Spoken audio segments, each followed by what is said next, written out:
हमारे गांव की नदी कैसी है कमेंट करो।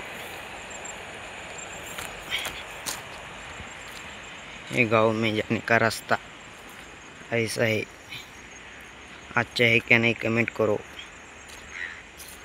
फॉलो करो, लाइक करो। देखो